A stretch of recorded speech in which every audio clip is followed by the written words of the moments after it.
When it comes to speech language disorder, it's a umbrella term. It's not just one disorder we are talking about. So say that uniformity is still not there. So there are lakhs and lakhs of patients who require speech language services. Even they don't know which doctor to go to. So I loved Gabify for that reason. Second, when you are detecting through Gabify, when I had a chance to see it, it is also providing information, right?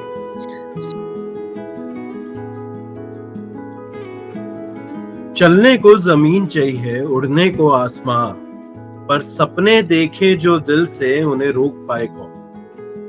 नाज है हमें उन पर जो हर रुकावट तोड़ देते हैं, नाज है हमें उन पर जो हर रुकावट तोड़ देते हैं, खुद पर यकीन रखकर तकदीर भी मोड़ देते हैं। With this, thank you for joining us today to witness another episode of Cabify podcast. And today we have a guest who needs no introduction in the field of speech and hearing sciences, Dr. Namita Joshi. Dr. Namita Joshi, she's an Honorable Secretary, General Secretary of the Indian Speech and Hearing Association, which we also call ISHA. With years of dedicated experience in the field of communication disorders, Dr. Joshi brings unparalleled insights into the future of speech and hearing sciences, early screening, and the evolving role of artificial intelligence in the neurodevelopmental diagnostics. As you know, at Cabify, we believe in revolutionizing the 3 A's, which is awareness, accessibility, and affordability.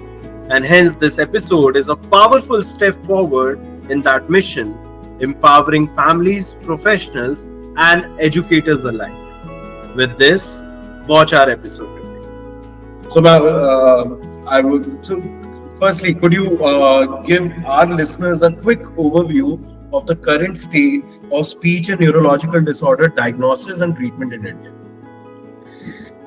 Yeah, so when it comes to speech language disorder, it's a umbrella term. It's not just one disorder we are talking about. So in speech, it is voice. We speak with voice, articulation, and fluency. So the disorders of fluency, disorders of articulation, and disorders of voice comprise of speech disorders per se.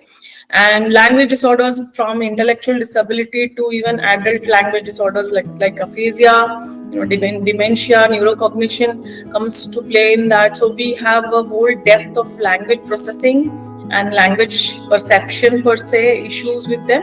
And then also comes to swallowing. We are now into swallowing. We were doing swallowing not independently, maybe say last decade or two, but now swallowing therapists are coming up. Medical speech language pathologist is kind of coming as separate, specialized entity in our field. So yeah, neurological disorders and speech disorders, we have had different, set of assessments. I can say that uniformity is still not there across India. I confess that. We are trying, from Indian Speech and Language and Hearing Association, we are trying to bring that uniformity. We are trying to bring those standards at one level across the border. But the process is still going on. It's not yet standardized. So we do have a lot of Indian standardized tests. We do have a lot of, from the bedside evaluation to the OPD evaluations. We do have tests like VAB. We do have tests like different dementia assessments, which are now Indianized, and there are Indian standards on it. In childhood, if you ask, we do have articulation tests, we do have fluency tests, we do have speech language childhood pediatric tests, which are standardized as per Indian population by different institutes, national institutes like All India Institute of Speech and Hearing, Mysore, it is my alma mater also, and Alia Virgin National Institute of Hearing Handicap, Mumbai. We have different researches going on at PGI Chandigarh or AIMS, and those extramural researchers are also working towards standardized material. So we do have standardized material, and those who practice ethically definitely use it, try to merge the regional influences together and have the cultural and social appropriate testing. But yes, as you rightly said, rural areas and urban area. There is a lot of difference. Today, even a city like Pune, where I practice, there are just say 150 speech language pathologists. Okay. And the number with which we need speech language pathology is probably 1:8. So there are, like, I can handle as an individual in a month, I can handle say 100 or 150 max patients, right? So how much 150 individuals can handle themselves, though we have faculties or staff. So there are lakhs and lakhs of patients who require speech language services, even just in one city of India. And the ratio is like the standard in Indian Speech and Hearing Association. We have 8,000 around, say SLPs who are in India, suppose 8 to 10,000, and registered are 5,000 currently.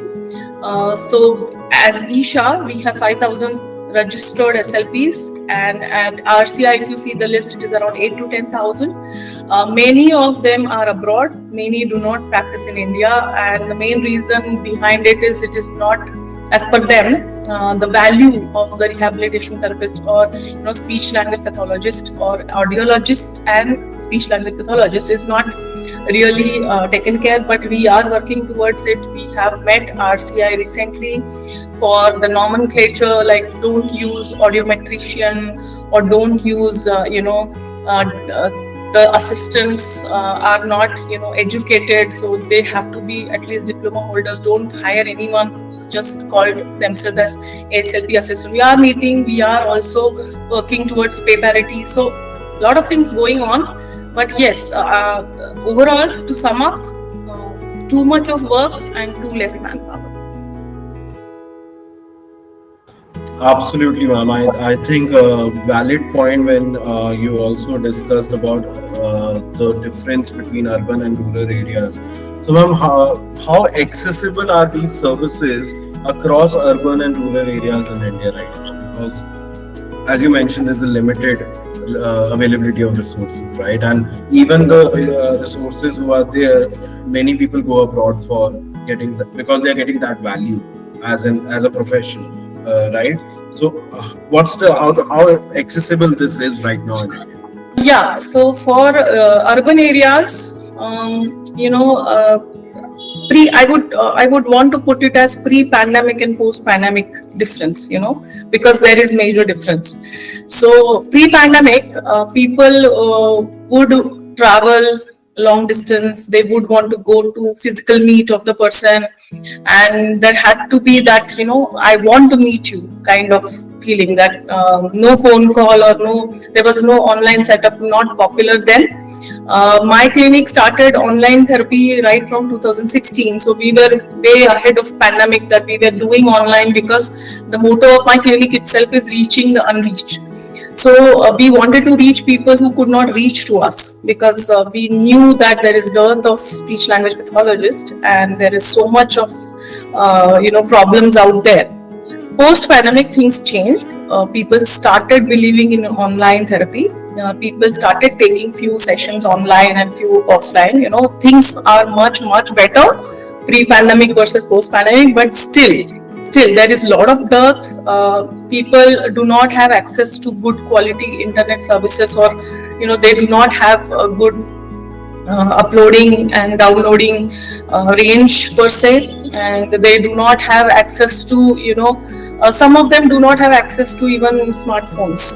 So we do have the situations where we just are on call and explaining them what to do with your child, which is really sad. But yeah, at least now there are phones everywhere, which wasn't the case pre-pandemic, which wasn't the case. Online payment was a dream pre-pandemic. With the things, moved after pandemic, things are much better. But yes, if you go like cities, 2-tier cities, 3-tier cities, there will be hardly 10 ASLPs working. In Pune itself, I told you, Pune being 2-tier city, we are hardly 150 of us who are working centers, and there's so much more need. Pune being educational hub, I would say, of Maharashtra, we are so less in numbers. So think about places like Akola, Bid, and Marathwada and Vidarbha region, there are very, very less.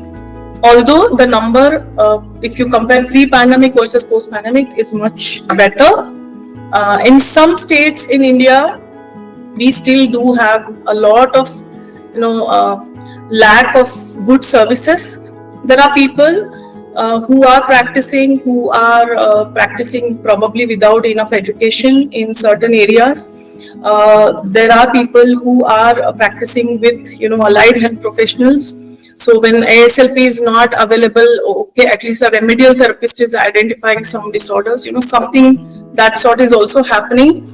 Because there is dearth, because there are not enough ASLPs coming out. So hardly there are 50 colleges in India for ASLP, and which are running successfully and has the grant for the coming years. And hardly you can say in hundreds people are coming out every year. So how do you expect hundreds to serve lakhs of population? It is not possible yet. Very true, man. Very true. So I think it's the right time for organizations like Isha, as you have been already working towards collaboration with RCI, maybe the government also for certain work, right?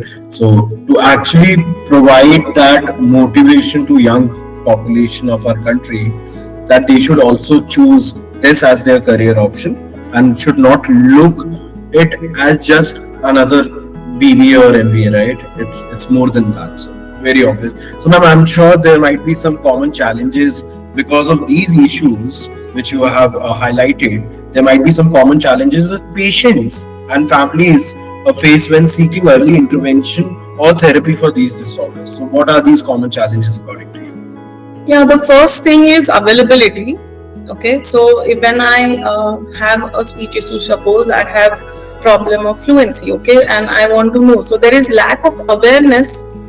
It starts from there that do I need to take therapy, Is there any solution to it? So I have a problem, I start hiding from people, I start not going out, I start not having that openness to accept that I have a problem. It starts from there.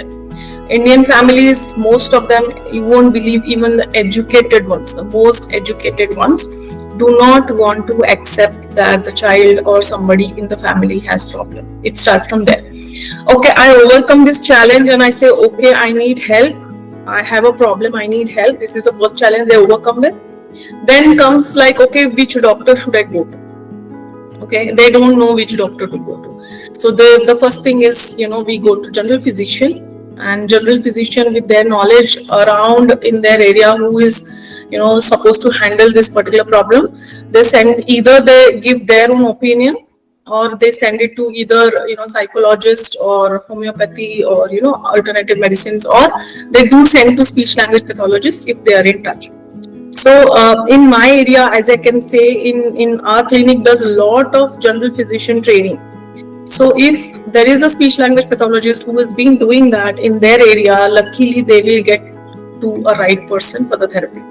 If they don't, then I have seen people, even in YouTube, you must be seeing a lot of fraudulent practices. Like they give some YouTube videos, they see, they do their own, practice. They do something with YouTube channel and video, and they follow that, and they waste so much of time in it. So time is the next challenge. Like if you don't reach in time, the patient also loses the heart to even take therapy or treatment. Next comes money. So what happens is when you see a speech language pathologist doing any activity from a third point of view, you might just see that, okay, she just talked about few things with that person. She talked about cricket, she asked him to read a book, she maybe asked him to take some breaths and asked him to speak a little slowly. That's all she did. What else she did? Why is she charging so high? But when it comes to a speech language pathologist, we are observing the oromotor movements, we are observing the breath support, we are observing the secondary behaviors, we are observing a lot of things in that 5 lines of reading, So that awareness itself is not there. So convincing the parents that this is going to change your child's life. Okay, that is also so parents do not believe that it's going to work. So they sometimes go 1 month to this therapist, 2 months to this therapist. So unless until you're good and skilled at it, and you make sure that your parents are convinced in the first 10 sessions, they do not even want to continue with it. Okay, because there is no awareness how speech works, how my oromotor system is connected to my brain, how my brain is going to get some speech language stimulation and start working. Speech language doesn't come in a day. Okay, when we are born, to get to our first word, we have been listening for a year, so that understanding of parents is not there because they don't know. There is lack of awareness. So they instantly want results. Like they come to me today, okay, it's been a month, nothing is happening. Why my child is not speaking? So they have to be understanding that language does not come in a month. It takes time. So these are the challenges patients face, that the availability of therapists, the time after the school hours or before the school hours, all that after office hours, both parents working, no time for the child at home, not able to take the child for the therapist not available at their convenient time, then the travel, the traffic, okay, and then the lot of things come in picture like money, the last point, whole circling around to the money, right? So yeah, these are the challenges. Ma'am, you rightly mentioned about how parents actually work on just looking at YouTube videos, some random people making this video about how therapy works, etc., what you can do at home, how to, for an example, how to overcome autism, right? And I'm actually added in one of the WhatsApp group, which has almost around 850 parents in that particular group. And you won't believe, the person who has created the group is a parent himself. He started posting videos of what I'm doing at home to actually treat my child. But he never tells that I learned this from a therapist and then I do it, right? Yeah. So that is also, there are cases where parents are trying to build a community of themselves and, becoming a hero or, among all of them, that I know a lot of things, but never tells the importance of a therapist in this particular case. I'm absolutely bang on, ma'am. But ma'am, there is always now a buzz about artificial intelligence, right? AI is transforming healthcare to a larger extent, and we have seen many such great examples happening, right? So how do you see AI's potential specifically in the diagnosis and treatment of speech and neurological disorders? Because this is going to be a game changer, right? So yeah, it is a game changer, but I would say it augments a therapist. It definitely cannot replace a therapist. The experience wise, the skill wise, the empathy wise, the emotional aspect of it, because the mood swings to be observed in a patient, or the body language to be observed in a patient when he walks in. So as a clinician, we start our assessment right from the patient is walking in my door. My assessment starts from there, and not after he tells me the medical history or parental history or whatever. So I look at the patient as an individual. So that, I think, point of view, the AI may not really get it, maybe in future, but yes, it can definitely augment to a speech language pathologist and audiologist both. It has great potential when it comes to data analysis, because for me, assessing all the aspects, small aspects, may take 1 hour or 2 hours of time, versus AI may do it little faster. So time can be saved there. AI can give me the patterns, like if I have been doing therapy for my child and I want to know how he's been progressing and what are the patterns, like which are the days he's progressing better, which are the days he's not getting it better. So what are the patterns of learning in my children or the progress in my child? That could be like, it's again another form of data analysis. We can I think because I've been doing such experiments with other companies and I've been guiding projects in engineering colleges, a little bit more, they have something like in speech processing per se. We have recently been working on stutter detection analogy. So we have trained the tool to identify certain tonal aspects, certain articulatory aspects like repetition, prolongation. So the training part, so machine learning part, we definitely can take help of AI, and definitely it can detect. I repeat again, it can detect and not diagnose, because diagnosis just doesn't happen so quickly in terms of ASLP. Okay, we need repetitive sessions sometimes to confirm what we have observed in the first session. So I would say detection, yes, it can reach to any level because it can be so accessible through just mobile. So you can have somebody in rural area just opening the mobile and getting detected, or at least getting the information where to go, which person to meet to if I have this problem. Yeah, I think AI has a great potential. I'm a big fan, and I've been working with a lot of these projects. Yeah. Definitely, ma'am. Rightly mentioned. AI, so, ma'am, technology can never replace any human expertise, which I personally believe, because AI is just actually, even AI is being built by humans, right? No matter. Yes. And if a human is putting their mind into that AI, it's the human mind in itself, right? And I think what AI best can do is enhance the productivity of a therapist and become an assistant to a therapist. Absolutely. So that therapist can take care of more patients rather doing for an example, I know that if any patient comes to a therapist, they need to get the assessment done, and there's a huge form even for a speech therapist. Then it's a different form for occupational therapist, then different for ABA therapist, right? What technology can do is automate that aspect so that therapists can focus on providing therapy, because in case of autism, technology cannot replace them, and the biggest challenge for autism, ADHD, or maybe any speech disorder is screen time. If we more enhance it, then it becomes another challenge, right? So that's absolutely right, ma'am. So, ma'am, okay, what areas within speech language pathology do you feel AI can create the most impact? So I've been doing teletherapy since 2010.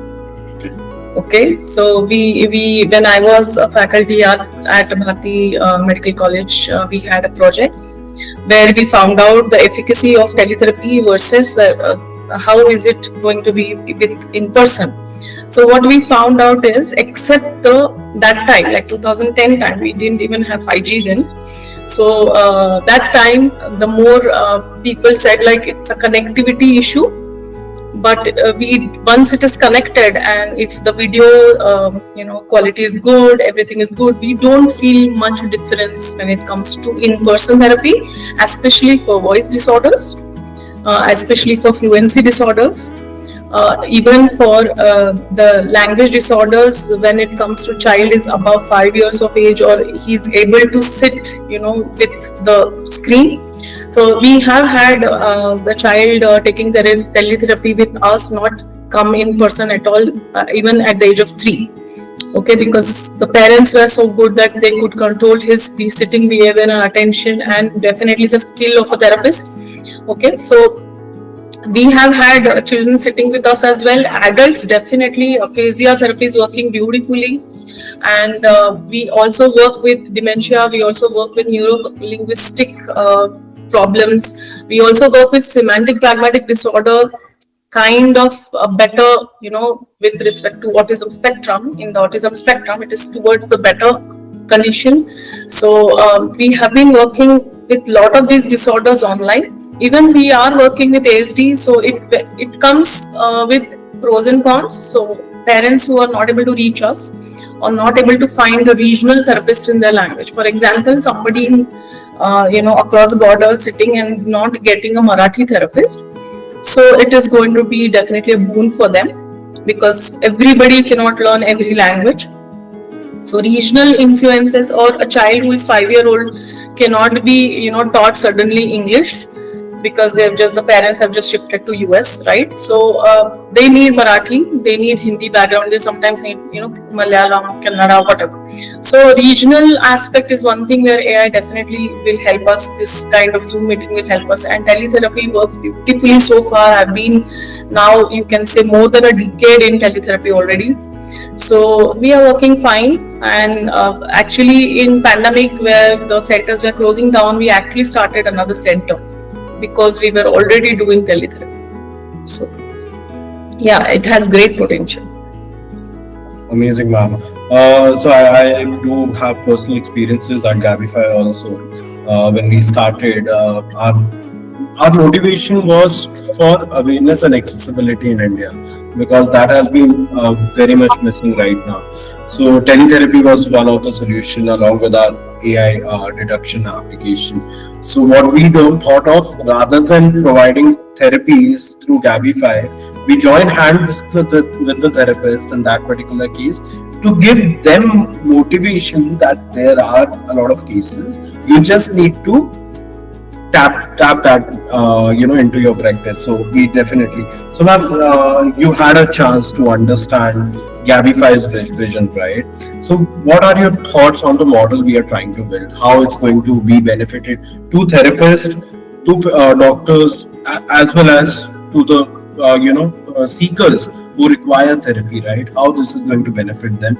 Yeah, so for therapists, it's definitely going to be helping us in creating awareness. Okay, so it is going to reach more and more population than a therapist can reach. Even we do excellent marketing ourselves on social media, but it definitely will have a greater prospects of reaching people, which is my motto. So I loved Gabify for that reason. Secondly, definitely detection. When you are detecting through Gabify, when I had a chance to see it, it is also providing information, right? So I have this issue means what? Do I have stuttering? So means what? So sometimes people may not even know in India what is stuttering. They don't even know. So kabhi they say like my tongue is heavy. Then this is so there are rural areas where I have handled patients where the person was village mukhya. Okay, so we have this mukhya in the village. He was a mukhya in the village and he had to give speeches and he had severe stuttering. So he has had Devika Prakop philosophy, then temple visits, and even giving a lot of donations for getting his tongue better. He had spent years and years in doing it. When he finally understood that this is not what my problem is, he reached to us. He took therapy. Within 3 to 4 months he could speak publicly with minimal stuttering. So it was just so life-changing for that individual. So reaching such people who are really doing something with blindly believing some rituals, we should reach and we should give that scientific angle to them. At least those who are educated and have some sense in their head, they definitely will choose science over the blind rituals, and definitely we will have a better life for them. And Gabify, what I liked is when you said that you're going to do it in multiple languages. So that's one of the biggest barriers for a therapist. I have, I know 5 languages and I can only give therapy in those 5 languages. So if I have something which is beyond my, language barriers, I would definitely love to have it. As an individual therapist, there are a lot of things I look into it. As an association, definitely it's again, if we have any collaboration in future, that could definitely help rural population reach to the right kind of people. We are doing a lot of collaboration and connect projects from Isha, which are reaching to the entrepreneurs in India, making their groups, having their practical connectivity about standardizing materials, standardizing therapy, aspects of it. We are also reaching to different institutes where the students who are just going to pass out get the real image of what the life after college is.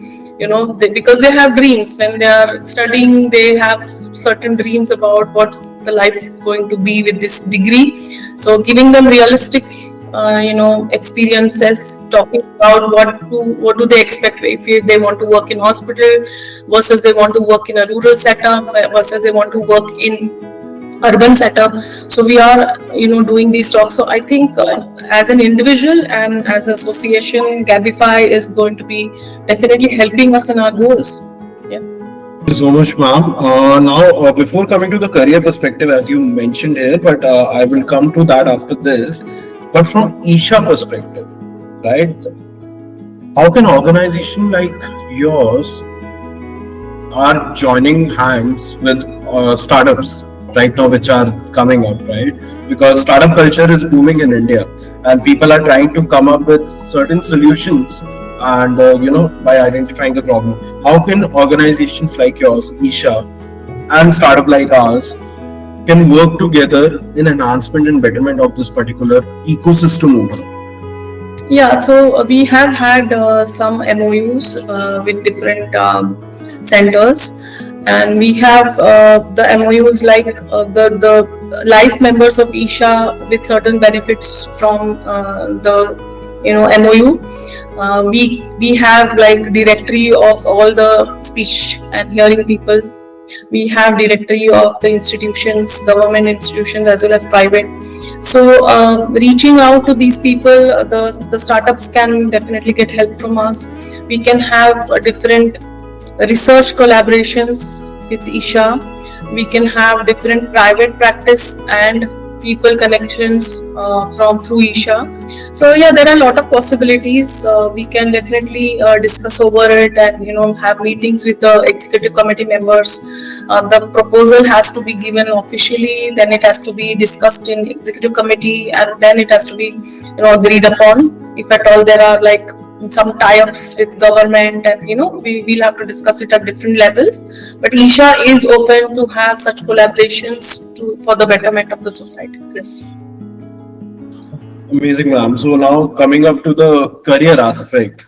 So, ma'am, we see a growing interest, and rather not an interest, I would say post-COVID, a lot of cases has emerged when it comes to autism, ADHD, dyslexia, right? And how do you think, and why do you think this is the right time for students passing out of 12th class or maybe schools should consider speech and hearing as a career path? Yeah, it's a very nice question that you asked, and I definitely recommend all the people who are interested in working for the society to take up this particular course, because this course, though it's challenging, it's equally rewarding.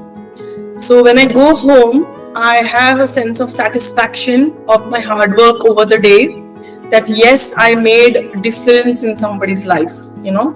So why do we work? We work for money.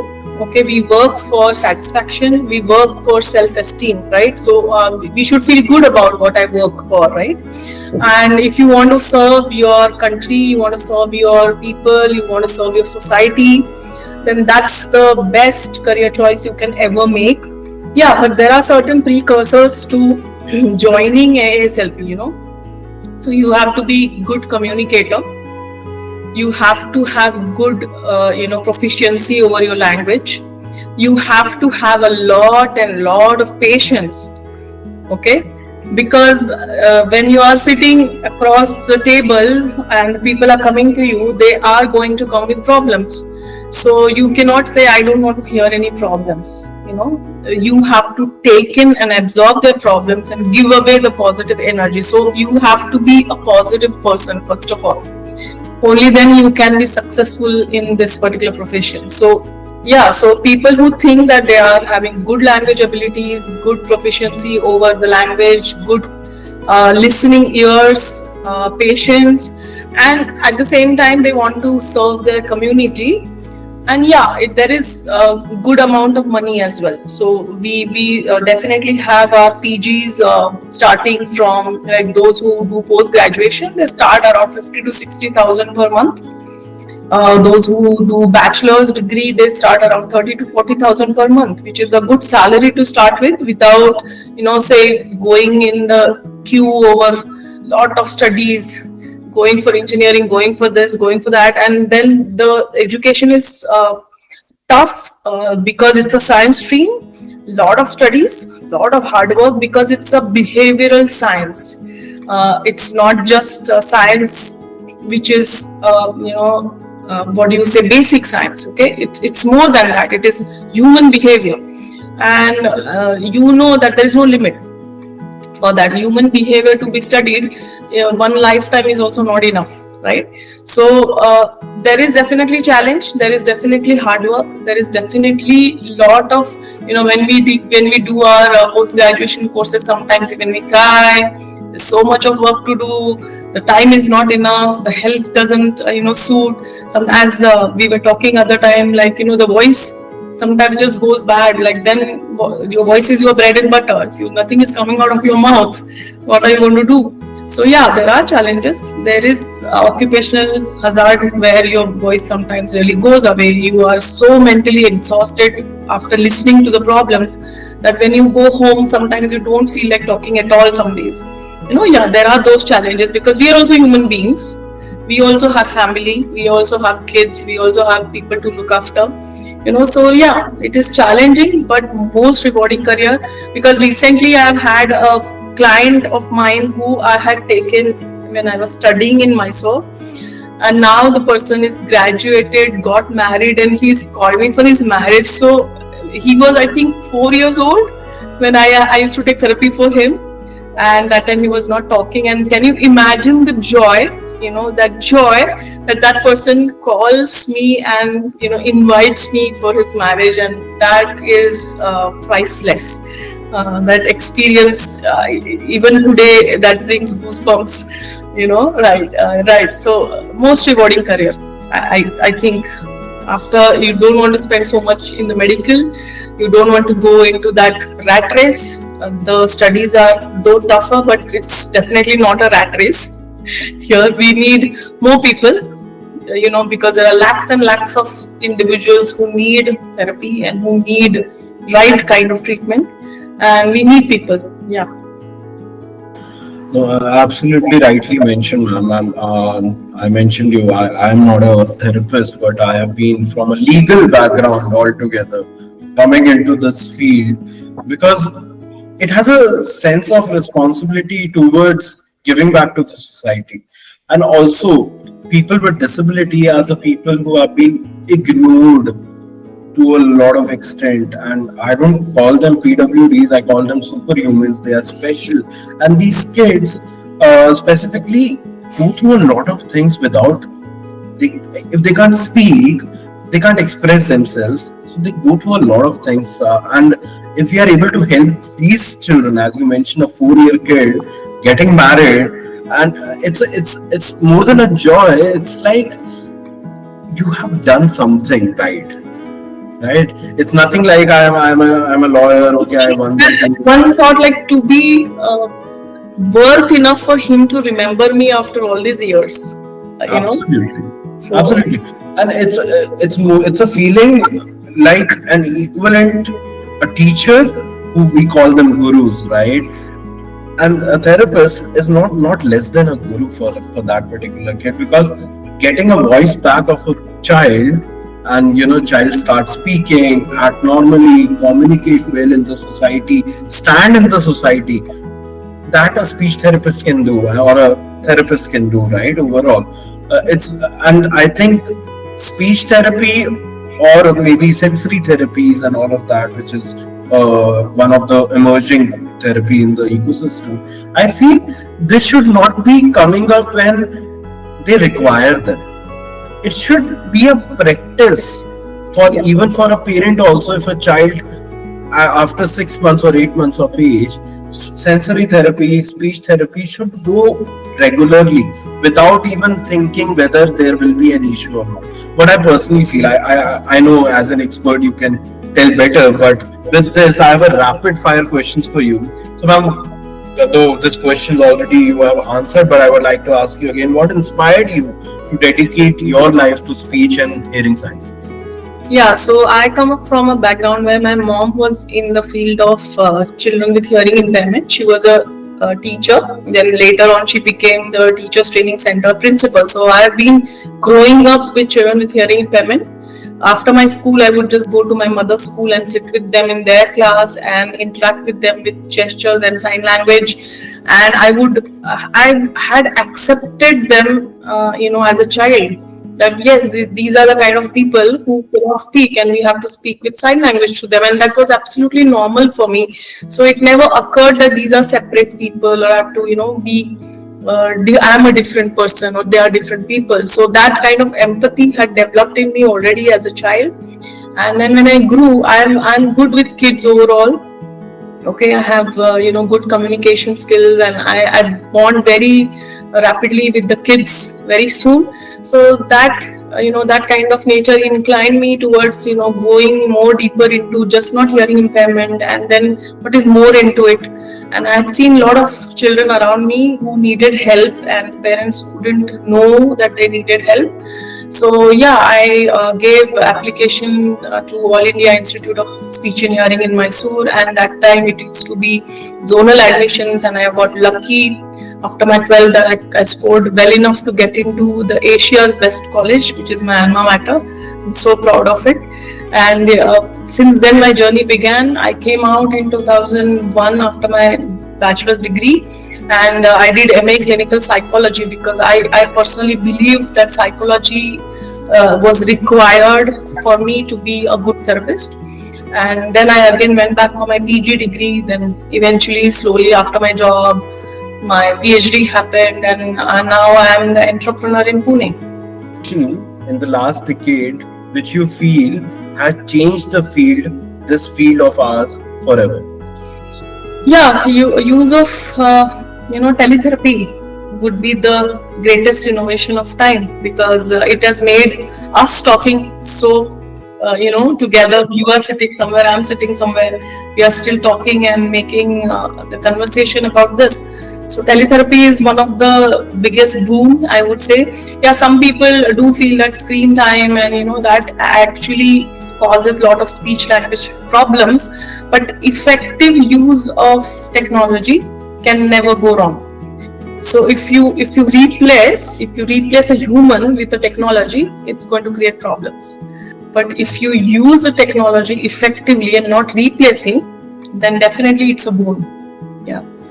Definitely making screen time more productive is what needed right now, because we understand we can't neglect the screen time. No one can. But making it more productive, even for us also, right? Just on our WhatsApp, YouTube is not going to help us, right? We have to make it productive. So, ma'am, as a policymaker yourself, part of Isha, so one thing you wish every policymaker should understand about this topic? So what we need to understand as policymakers, that there is lot of policies needs to be made, especially in India. We need uniformity, we need correct use of technology. We definitely need a lot of legal aspects to be streamlined. We need definitely a lot of awareness and activities for creating right way our channel for the people to reach us in time. So we need to create those channels. We are, as Isha, Indian Speech and Hearing Association, has been working relentlessly last 60 years to do so, and we are at a very good, I would say, comparative to last decade or to last 2 decades, we are at a very great position. People are coming up and doing life membership. They are working towards advocacy. They are working towards awareness. They are working towards uniformity across the at least states. If not, multiple states together, they are making associations and new chapters coming up in Isha. So people are coming forward. They want to do good work for the society. So yeah, there is a lot to do. I understand, but we are on track. We are working towards it day and night. You won't believe. So we are coming up with our new website also, which now probably will have online payments and everything together. Very easy accessibility for professionals in terms of materials available in the country, or any books, or Isha is also been writing monographs for creating awareness and education in professionals. We are doing a lot of training for professionals with respect to private practice, and collaboration and connect project of ours, which is led by our chair. Private practice also is making a lot of connections together, like private practice and institutions and Isha as a body. So a lot of work is going on, a lot more to do. I hope that there are more people coming up and help us make this particular field and domain as what do you say, upcoming field or the most warranted field in the future. Absolutely, ma'am. So, with this, my last question to you: what's your personal hope for how India tackles speech and neuro disorders in the next 5 years? Reaching everyone, that should be our priority. Reaching everyone in any state or any village or any gali mohalla, very easily accessible to them. Information regarding this, like majorly on social media platforms and channels, we should create more awareness. Next 5 years, I think everybody will know what is an ASLP, and if I have speech and hearing or neurological disorder, where to go to, and I'll at least have one in my particular nearby vicinity. I should have at least one therapist near me, or at least have a teletherapy accessible to me. So, thank you so much. This was really, really wonderful. And I think we need more than right now. I think we need people like you as experts to actually get on board with a platform like us, because as an advisor, as a guide, because you have spent a lot of time in this field, right?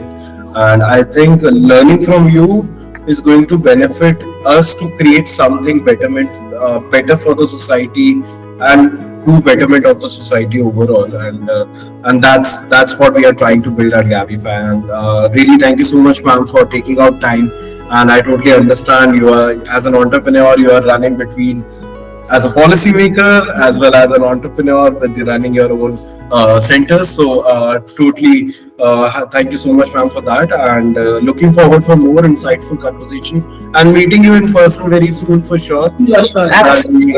I have had pleasure in discussing with you, Sahil, right from the day you connected regarding this podcast, and I thank Gabify for reaching out to Indian Speech and Hearing Association. From the association, I thank that you reached out and you are spreading the awareness to a lot of levels, I believe, through this podcast, and I'm sure that people now will know about Isha even in other capacity. Definitely, ma'am, and that is really important also. And I feel people not in the field where we are right now, but even from the engineering background, IITs, even IIMs, we need these people also in this industry, right? Everything, we cannot be dependent only on the therapist. If therapist is running a clinic, we need a team of tech experts, we need a team of MBAs, financial experts, to make a proper uniformity in this particular ecosystem, and that is important. And I think Isha, along with RCI and the ministry, if three organizations come into play together, this industry can transform massively for sure.